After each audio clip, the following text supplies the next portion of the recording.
Hey friends, I was watching a video.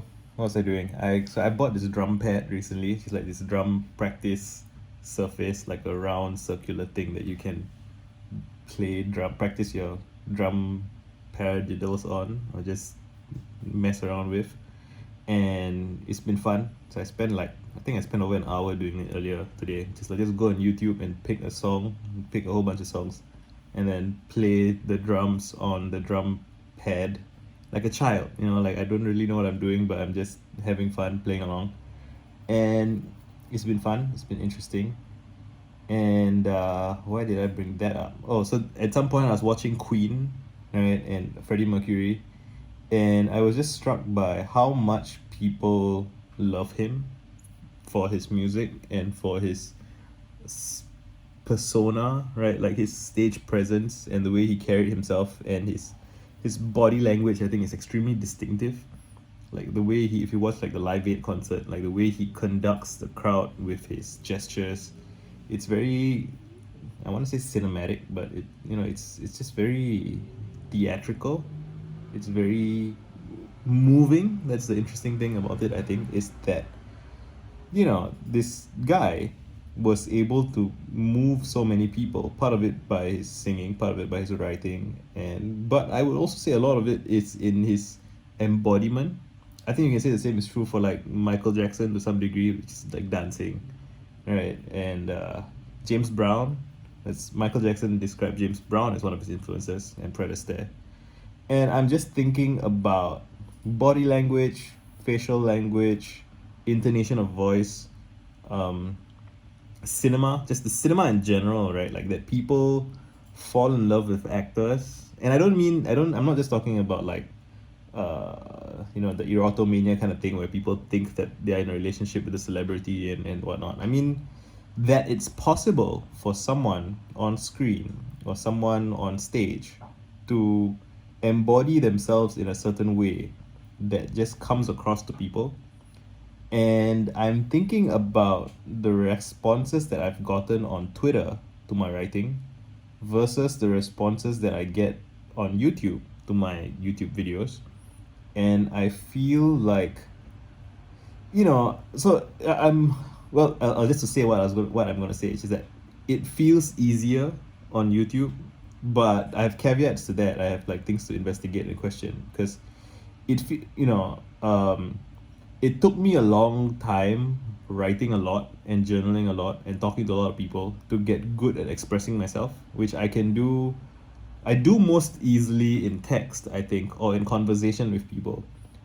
Speaking into a camera is probably the hardest thing to do of these three things because it feels, on one level, it feels kind of unnatural. So what I've started to do is I start to have a dialogue with myself in my head, sort of like I'm giving a speech. And again, if you're giving a speech, you can see people's body language, you can see people nodding or turning their heads, and you can kind of get a sense from that. So if you're speaking into a camera, you have to really do all of that yourself, which once you can do it, it seems like second nature, but you forget how difficult it was before you could do it. And I remember that the reason I wasn't a vlogger in 2005, even though I had a webcam, was that I couldn't do it. I could record myself playing guitar. You can go and look at some of those old videos, but I couldn't speak to the camera. That's a different skill set that you have to develop.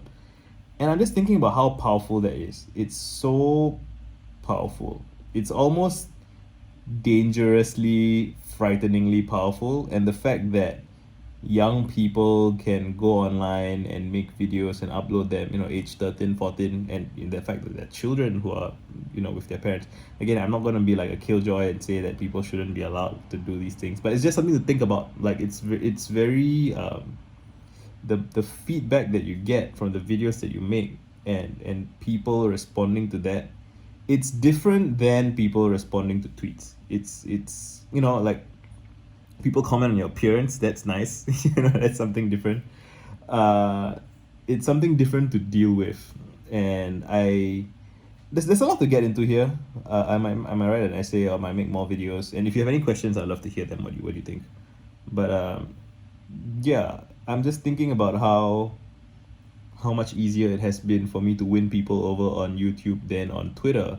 I guess part of it is that the Twitter medium means that a lot of people are just scrolling really fast through a lot of content and they're not kind of sitting down to really read.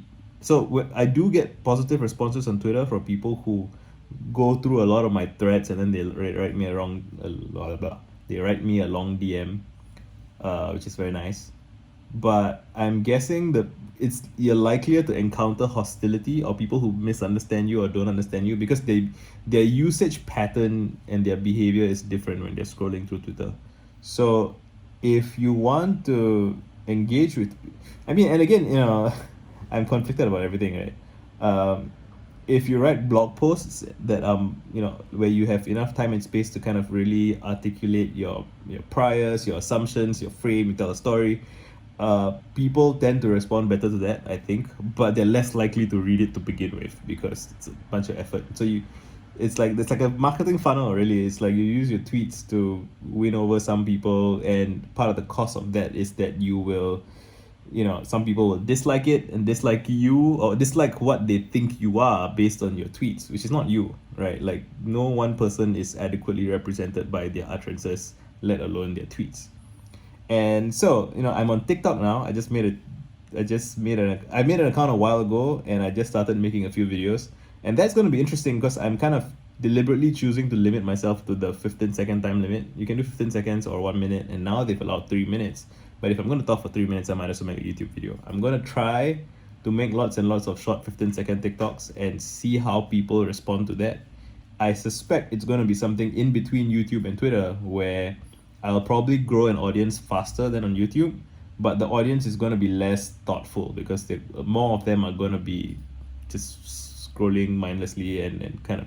And again, like as with Twitter, once in a while they're going to get people who scroll through and they connect with you, they connect with your content, if they like what you're saying, and then they set aside time to really make sense of your stuff and go through your stuff.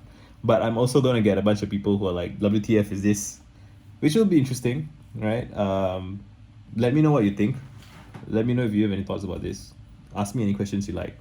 I would love it if you go on my TikTok and ask me questions in my TikTok comments so that I can make TikToks answering those questions. I will also make videos at your request on YouTube. Like, I'm at a stage in my YouTube and TikTok life where I can pretty much answer any question anybody is asking. So if you want me to make a video on something, you can just ask, and I'll basically do it for now until it gets to the point where that's no longer possible because I'm getting too many comments, which is probably some time away, a few years away maybe. I don't know. Let's have fun. Done.